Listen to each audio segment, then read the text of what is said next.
This is probably the video that some of y'all have been waiting for, where I do a little bit of body work in my garage at home, just like you would do. We all know that I own a body shop if you're familiar with the channel, and I have DA sanders, large compressor, paint booth, frame rack, and all that. But how about if you don't have all that and you're in your garage? We're gonna rough out 75% of the work here at the house using methods that you can use yourself. Once you get to that 75% roughed out stage, you can either finish it out at your house and paint it, or you could pay a shop to paint it, a buddy to paint it, whatever whatever it would be.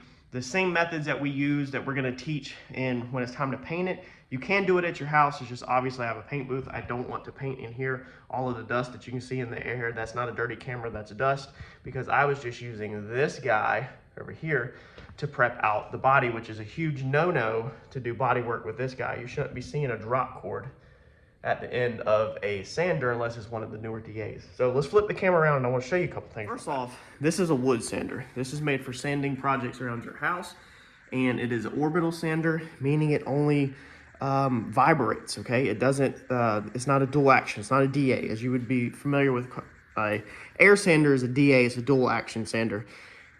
Before anybody jumps in the comments and jumps on me for anything that I'm going to say, please understand that there's a lot of different stuff on the market nowadays, and there is options. What you need to understand is that this style, which most people have, is orbital sanders made for sanding wood and stuff like that. It's not made for body work. It's not made for automotive restoration work, and you really shouldn't be doing it. If you need an electric drop cord sander, they do make dual action sanders for that, or the dual action polisher by Harbor Freight, which a lot of people have good reviews on YouTube. So after this video, go search for electric DA or power DA or corded DA or whatever. And there are options on the market nowadays for that. What I have used this for, and that's it, is to rough out the back of this car. Now, what I have discovered is there was two paints on this, two paint jobs basically. Okay, so this color right here, this car has been repainted, or this is the top coat. This is gonna be your other coat. This coat is drying right here, it's still wet. As you can see, I've wiped everything down. This car was extremely dirty, definitely time for a wipe down. Now, also, I will go ahead and tell you, you shouldn't be putting water mixed in with your body filler and primers and stuff like that, because somebody's gonna jump in the comments and mention it, and I already know that. This will be long flashed off and dry before I smear any body filler on it. So it's okay to wash your projects. We wash every single thing we paint at work, power wash every single thing, and we get good results, okay? But just understand that you've got to make sure that you don't put body filler over water. I feel like that's kind of common sense, but just in case it's not. So in the previous video, we've seen that all of this was done. We don't want to wipe body filler over dust, but we also don't want to wipe body filler over paint like this that has not been scuffed up. Now, you can take a piece of hand sandpaper and just scuff it up yourself. That would be perfectly fine. However, I wanted to make sure I removed anything that was loose or, you know, chipping. I wanted to make sure I feather edged all the edges. And let's face it, any sander or even a grinder is better than using your hands when you're talking about roughing in. This is the rough in stage so that we can get filler to stick. So that's the reason why I used a wood sander, an orbital sander, to rough this in, because I just wanted to knock that layer down. You can see where the other top paint job, I think this has been painted twice, is gone. And now everything all the way to the trunk line and all the way around to this body line, okay, and all the way around the window is down to the original paint. Normally when you get to the original paint, you'll start seeing stuff like this. This is almost 3 steps. So there's a little bit here, maybe their second or third coat of color. And then this is their first coat of color, and then this is the primer, and this is the metal, obviously. So we want to work on top of this. We don't want to work on this. I don't know if this is a respray or if this is factory. If this is a respray, it might not be adhered as good as the factory. From the factory, they did metal, whatever kind of primer that is, some kind of metal etching primer, epoxy primer, whatever, and then the paint went to that. So I feel confident with these steps right here. I don't know if I trust this step, because I don't know where this step come from. I don't know if somebody did it in their yard or whatever, and I don't want to put my work on top of that. So you kind of want to find the factory metal, factory primer, and the factory one or two coats, the first or second coats, and then work on top of that. It does not need to be stripped down. This doesn't need to be sandblasted, soda blasted, dipped. It don't need to be acid dipped. It don't need to be nothing crazy like that. What's already there that has survived since 1949 will survive another 50, 100 years perfectly fine, and it will be perfectly fine to work on top of. So with all of that said, we're going to jump into this and we're going to go over a couple of things as far as the first steps of bodywork. Now, we are not going to worry about inside the window channels, okay? So I haven't scuffed or cleaned out the window channels. We're not trying to do any filler work or anything in there right now. We don't need any filler work in this channel. It's just going to be primer work. We're not going to be doing any filler work inside these windows. This will all be extremely fine-tuned dolphin glazes and primers and stuff like that when we get to that point. We still have to clean up a little bit on some of these beauty lines. All we're trying to do, we're probably not even gonna mess with the top of this window. I don't know. I gotta do a little dolly work. We're trying to just block in basically this and around the window is where I wanna be at right now and just kind of get this panel so straight. So for your body filler, all right, a lot of people are gonna tell you that you need epoxy primers, etching primers, whatever it is, you can't go over top of metal. Now that might be true with some products, but you need to check the product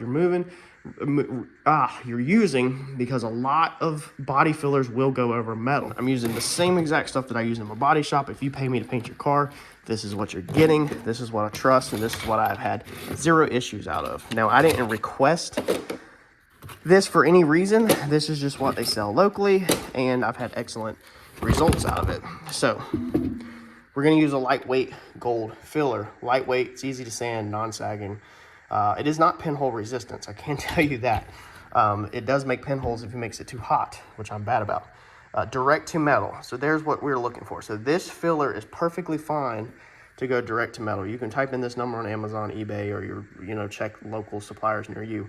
Now this is a lightweight filler. It does not have fiberglass reinforcements or anything like that because we don't have terrible bodywork. So if you're trying to cave and pave and fill in humongous holes and stuff like that, you probably want some filler that's got some fiberglass reinforcements, fiberglass strands in it or something like that.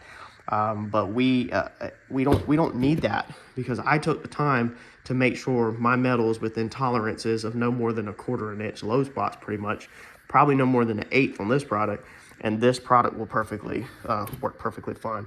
So it has a lot of your mixing ratios, applications, sanding instructions, all that kind of stuff on it.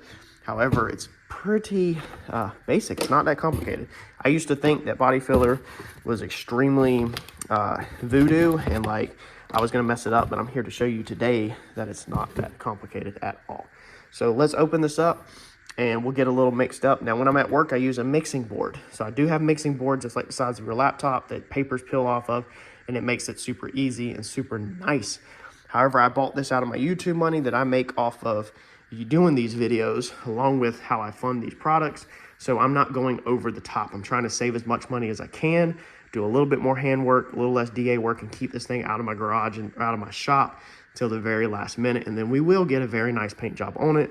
But I'm trying to put in a little bit of elbow grease here at the house, so I'm not gonna have the luxuries of a mixing board and everything like that. So we're gonna use good old-fashioned cardboard to mix on just like you would do at your house. So let me get a piece of cardboard cut out and we'll scoop this out and mix this up and I'll show you how I do it. And we are gonna go ahead and tape up our body line because we don't want to get filler on our body line. We don't wanna be spending today digging filler out. So we're gonna take our tape a little bit past our body line.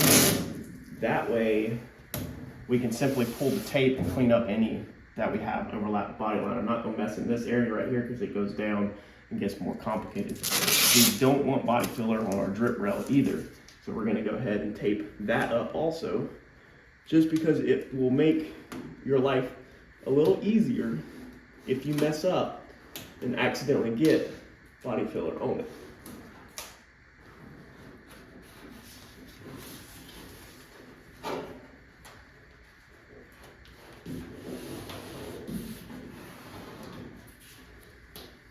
Next, we don't want body filler inside of our window tracks. Like I said, we're not working in there today. We're just trying to get some of our metal work straightened out.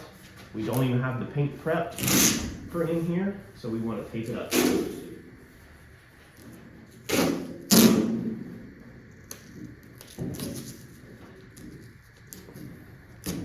Last but not least, we don't want paint inside of our trunk either.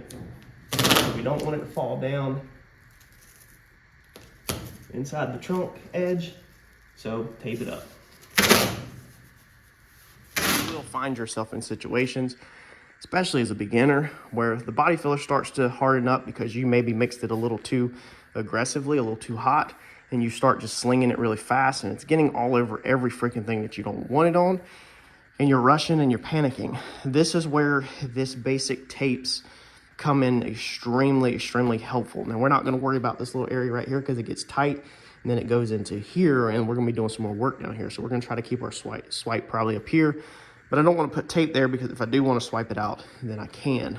We're just focused on really this perimeter and this little bit right here just to get a little filler on the car to kind of start making it look like we're getting somewhere and feel good about ourselves. I don't like metal work. I'm not a fan of metal finishing. I don't care about metal finishing. It doesn't impress me. I mean, it impresses me for the amount of work that people do, but like some people like to look at the metal and the scars and all that. I don't. I'd rather look at body filler and primers because I think that's beauty in a car is the paint job. The metal work always gets covered up, so the metal work just does not hold my attention. It does take an extreme amount of talent that I'm not capable of. I'm not as good as the guys that can metal work straight. I guess in theory, it makes a better product if you can get your metal extremely straight where you don't have so much fillers and primers on it. But if you brought a painter a metalwork finish car, they're still covering the whole car with probably filler primer. They're still hand blocking all their primer. They're still doing the paint on top of it. So all you're saving yourself is a little bit of body filler. As long as your stuff is decently straight, the body filler is lightning years away ahead of where it used to be at years and years ago. And it's designed for this and it won't fail if you use it correctly. So that's kind of why I don't worry about getting my metal perfect, because it's going to get covered up by paint anyway. So who cares? And I want to go ahead and bury it. And I want to start looking at some freaking body filler and some primer, man. One area that I probably struggled with whenever I started doing body work was how do we get the filler on the board out of the can without making a mess? Like, it sucked. I didn't know how. So I'm gonna show you. First off, we're using two different spreaders, a shorter spreader and a wider spreader. We're using a wider spreader to get started with. And then to get the filler out, you literally scoop it. So we're gonna mix it up a little to get the oils off the top, kind of get them down in there. Look how loose that is. This is not the red Bondo junk that you get from the parts store. Also, this is not called Bondo. Bondo is a brand, just like if you go to Walmart and buy shoes, they're not Nikes. Okay, I understand that Nikes are shoes, but your Walmart shoes are not Nikes. And this body filler is not Bondo. This is body filler. So try to break yourself of that terminology usage, because a lot of people really struggle with that. So normally at work, I just sling it and get it all over the place. I'm gonna try to be a little bit cleaner here in my home garage. So let's slide our can like that, because it is gonna drip, take it out. The spreader has two edges. This is a flat edge with a sharp, let me see if y'all can see that. This is flat side with a sharp point, and this is a rounded side. I like my thumb to be on the flat side because this is the side I'm cut with, and I like my fingers to be on the rounded side. I guess that's personal preference, but that's how I hold it. So this is how I do every single swipe. Probably gonna take my time a little bit more than I normally do on this, because I don't want a ton of buildup, because I'm not using a DA. So I have to hand block every freaking thing that I put on the car, meaning I want to do it in stages probably. Normally at work, I kind of just go in for it. I kind of want the one swipe trick where you're literally only swiping it once, but here at the house, I'm not necessarily chasing just a one swipe, so I'm cool with multiple swipes. If I can get it to swipe out smoother, not have so much to cut off, I'm all for that. Your hardener comes with it. What I do normally with the hardener is I draw a line across it, like that. This is gonna be a little on the cold side, I think. But that's literally the mixing ratio. And then you just mix it up really good, of course, so that it's nice and uniformed, same color. This is gonna stink up the house today. The wife is definitely not gonna like this. Might have to open the door and let this thing air out. But again, this is gonna be a little on the cold side. It definitely probably should have had a little bit more hardener in it. It's gonna take a lot longer to kick off with that little bit. If I was working at the shop trying to do speed, I definitely wouldn't have mixed it like that. Let's actually put a little bit more in there, because if you don't get enough, it will also just take a ridiculous amount of time to dry, and it'll almost have to air dry. That might have been a little too much. You'll figure it out. The more you do it, you might throw away a couple boards, a couple mixes, because you accidentally mixed too much and it ran out. Okay. There's more info on the internet about how to mix body filler and not like swirl in it, for instance, and stuff like that. I'm just kind of showing you the basics. If this is something you're interested in, go check out some other videos, because there's a lot to learn out there about body filler. See how it's already kind of in the window track? Here's why we have our tape there. Also, we don't want to put this anywhere near anything we're going to be welding, because you don't want the heat underneath it where it's going to start pilling. So pretty much where we're putting this at, we're done with welding.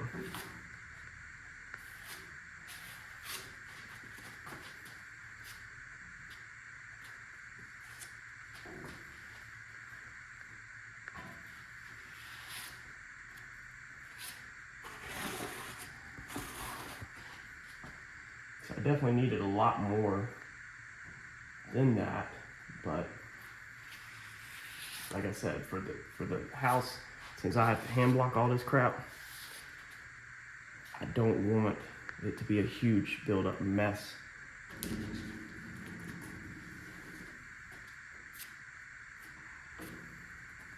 All right, we're gonna clean our spreader off and mix up more.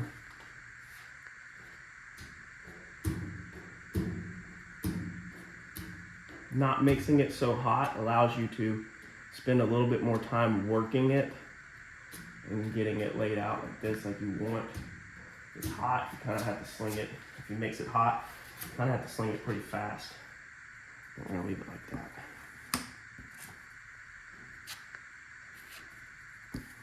All right, to clean this, I take paint thinner and a paper towel. Normally I have this in a cup ready to roll. I kind of forgot filming to get it ready, and I literally wipe my spreaders off before they can dry. This makes it so I can use it again. I don't wait for it to harden like a lot of people say to do and crack it off, because it can leave film over it. That makes that thing completely clean again. All right, for this one, I know what I'm up against. I kind of just got warmed up. I realized that that mix that I just did is not going to really go far at all. So for this one, I'm going to try to make a little bit more. I don't want it mixed so much that it is falling off the board and I can't control it, but I definitely don't want to do 100 mixes either.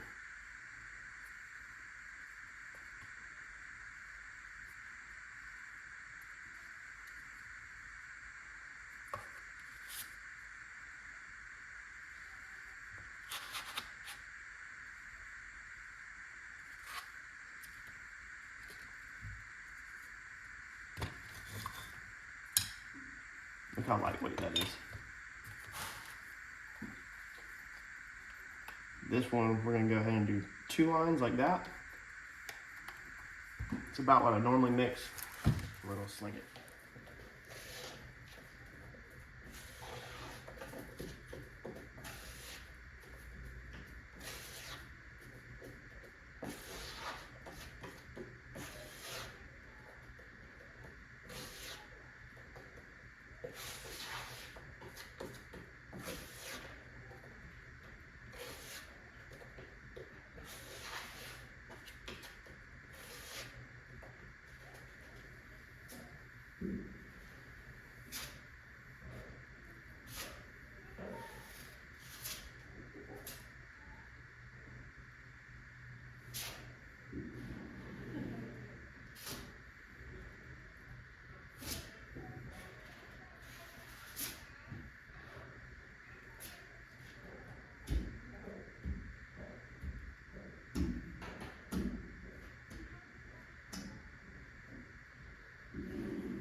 All right, so there you go. Pulled my tape. As you can see, I have some nice beautiful edges where I don't have to worry about body filler all down inside of here that has to be cleaned out. I don't have to worry about cleaning it out of there or nothing like that. Dude, just look, man, does that not look so much better than all that metal? Remember, if you're freaking out right now, that most of this is about to get blocked off extremely aggressively with like a 36 grit so we can find our low spots. And again, we're not going to final sand this or whatever here at the house. So a lot of this is going to be done at the shop. We want to basically just rough this in with kind of like a 36 grit. Might step down to an 80 grit probably. And that's about where we're going to leave it at. We're probably going to leave it in 80, and then we're probably going to use a roller to roll on a 2K primer, which you'll see in a future video. And we're going to prime a lot of this stuff here at the house with a roller as we go in sections.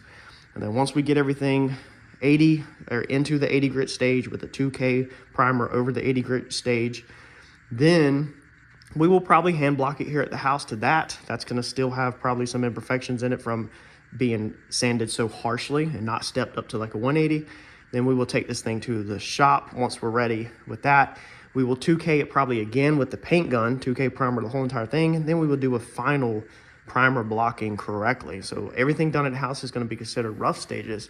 But man, now with all the metal covered up, we're going to be able to finally see the shapes of this car a little better, and you know, not be looking at so many cuts and vice versa. So remember, don't put body filler where you're going to be near where you're going to be welding at. So we will be welding in here again. So I have left it step back. I didn't get carried away and swipe it all the way to here because I want to finish this window out before we bring it over here. Yeah, depending on how much hardener you put in your project, depends on how fast it's going to dry. Now this over here is, believe it or not, still tacky. And if you watch the minutes across the bottom of the screen of where we're at in this video, you could tell that a little bit of time has passed, not a ton of time, and there really wasn't too much off-camera time. But this is still a little bit sticky. It's not fingerprinting or anything. Okay, I can't push my nail in it, but I can feel the stickiness. I can go ahead and get on this with a 36 grit right now, but of course this side over here, you can almost see the color difference. It's nowhere near ready to be swiped. Like I said, it's getting there though. The hotter you mix this stuff, the faster it dries. And if you put a lot of hardener in it, it would actually get so hot that it's actually will be very hot to the touch, and it will be very hot on the bottom of the panel. When you stick your hand on the bottom of the panel right here, right now, I can actually feel heat. So the panel is warm because the chemicals are drying this thing out. It's a chemical reaction. Now we did forget to tape our beauty line inside this window, so I had to kind of be careful with that. That should have been taped because we don't want filler in here to have to deal with. If you get filler in there, don't try to grind it or sand it. Probably just take a wire wheel and get it out and start over. We're gonna need a little bit of finish work in here and stuff like that, but that's not where we're at right now. We're gonna be in a rough stage. So let's get some sandpaper put on a block, and we're just gonna start roughing this thing in, dude. This is a soft block I picked up. So there's part numbers, you could probably pick it up. This is what my local supplier has. And I use these at the shop. I've had them for years. They work great, but I wanted one here at the house. So I'm gonna cut this sandpaper down to some really old stuff. And it's actually Troy's Upholstery and Fab off the channel, who's we've showed you a couple times. He actually donated some stuff to us that he wasn't using. So this is one of his pieces that we're gonna use here at the house. We also have a cheese grater. So these are for body filler. If you get yourself in a situation where it's too lumpy or too much on there, you can take your body file. It's very old school, and you can literally just cut it down. This thing right here will literally just cut the filler right off. However, I did not get myself into that trouble today.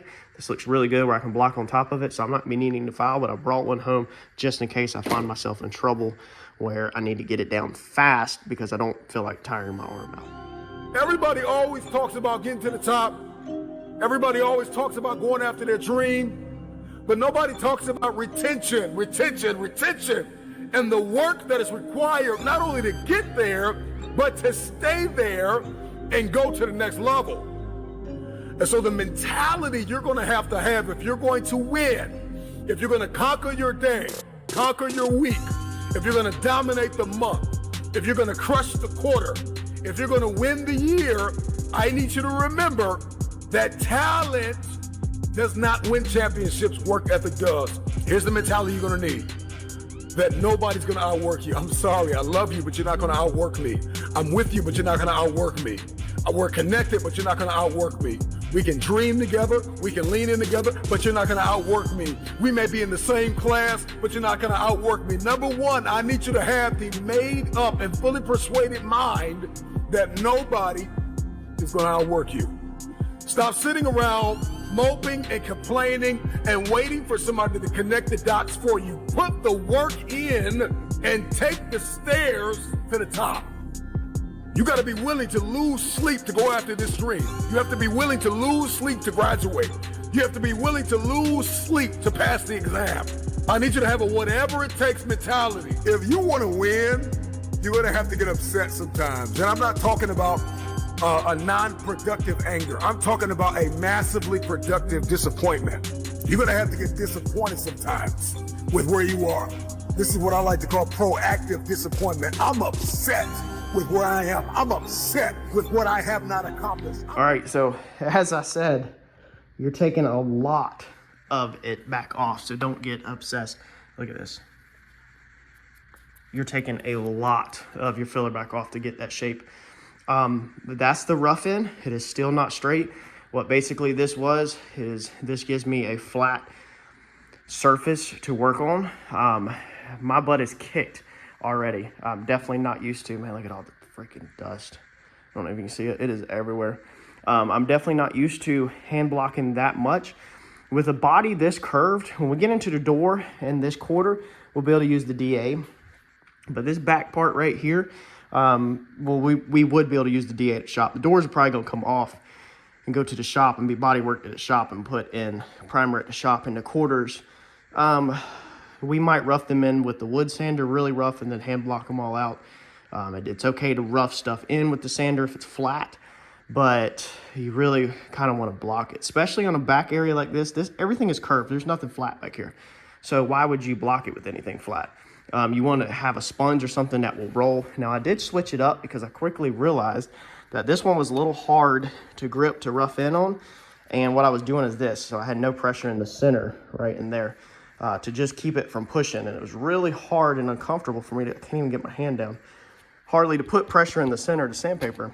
So I went and grabbed a sanding block and just taped it up. This is for like sheetrock that you get from Home Depot or Lowe's, and I taped it so that my paper would have something sticky to stick to, because the paper didn't want to stick to just a straight sanding block.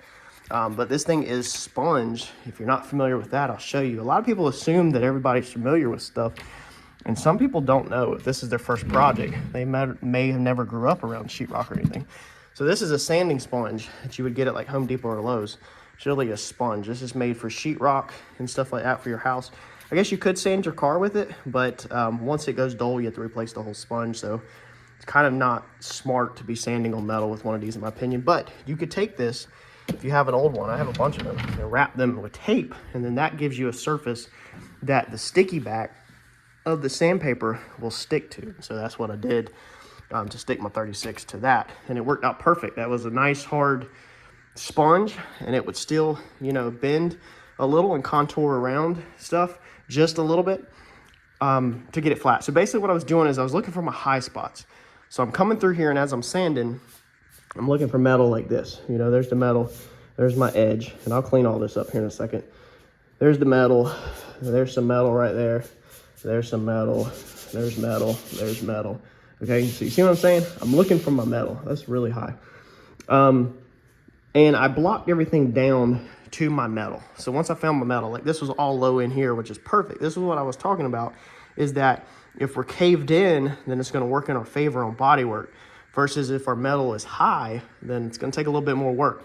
And so all of this quarter window area, it blocked out beautifully. This side panel is as straight as it can get. I mean, it can't get no freaking straighter than that down it at all. And it looks really good. It rolls around and everything right here. But when I was doing this is funky where these two pieces meet together, and it will always look a little bit funky because it wasn't molded into one piece. Now, I don't think it will look bad, but it will definitely always have a unique change in shape. And there's just nothing that you can really do about it with the body being seamed together there without doing extreme modifications. And I showed that in an earlier video. But I think by the time we get through all of our primer processes and paint, that this thing will look perfect. And stay tuned, because you'll see that whenever we finally get to paint in the future. But what I did is I just looked for, basically found my reference points. You know, you're looking in the dark. You're like, where am I at? Where am I at? And then you'll start to see stuff like this, where this is high, this is low, and this is high right here. So you see how this brown, okay? So there's where a little bit of the metal has been warped or something, because it hit right there. I've went over that in the past. So what we need to do now is we're still gonna need one more swipe from about here to about here, okay? Just a thin swipe, and then block that in, and that should taper this roof perfectly into the top. And then once we get up here, it should all be 100% perfect back into the good stuff. The bottom is done on the rough out. It needs to be switched to 180 grit, or 80 is what we're gonna do. But all of that, I was able to find no metal in the center, find my outer metals, so that means that I'm nice and straight. That's beautiful, that bottom. If you remember, that was the most warped up area, but it worked in our advantage because it was warped in, not out, so the filler went over it freaking beautifully. Over here, I did not put too much time in feather edging this because it's kind of pointless, because then you're going to re-swipe back over it and you're going to swipe all the way up here to the window. So I just knocked the trash off of this side and kind of smoothed it out so that when we eventually get done with this window, we can tie back in. But now we can focus on from here, anywhere in here, all the way up the roof. On the top is all we need to focus on, is swiping that out, getting that feather edged out, and then that's our rough end, because this is done. This rough end is done besides stepping it down. Now, I didn't go ahead into here or nothing because I don't want to overwhelm myself. I'm telling you right now that hand blocking this much is a lot of work. So that's why I don't want to wait till the end. I don't want to have this whole car welded up. I'm sure some of y'all were asking that, you know, and then have to go and do body work on everything, because you're going to get exhausted, you're going to get tired, and you're going to quit on this project. And we don't want to do that. So we want to do one at a time. And on the stuff that we can take to the shop, or we can use a DA on, such as the two doors, we will take to the shop, we'll use a DA on. The fenders, will, if we have any work on them, we'll take them to the shop, use a DA, and hand block at the shop with some air sanders just to help me, you know, because I have them, so I'm going to use them. The trunk lid, we're going to do some modifications to it. It will go to the shop and be worked at the shop because it's a smaller area. But this body, dude, I got to just get it in on these 2 quarters in this roof, because I don't want to take this thing to the shop until this thing is ready for paint. When it goes to the shop, it will get final primer, final sanded, and then immediately straight into paint, and then it will come back home. Whereas these other panels, I can literally step them as I get them done all the way to final primer, and then they'll be off our checklist. So the panel that's up right now would be the door. Once we get the handle welded out, get it off, the lock off, then this thing can literally be taken to the shop and 100% done, you know, where it's all the way to final primer. So everything up here, all the firewall, everything's going to be done by hand pretty much here, just because we don't want to take the body out of here. So hopefully this helped you a little bit. I know this video was just kind of like roughing in your body filler, but hopefully this helps you understand, you know, that, dude, when you get done with a good area that you're not going to be welding on no more, go ahead and swipe it out so you're not so overwhelmed in the future. Y'all hit that like button for me, and I'll catch y'all in the next video. Thanks, y'all.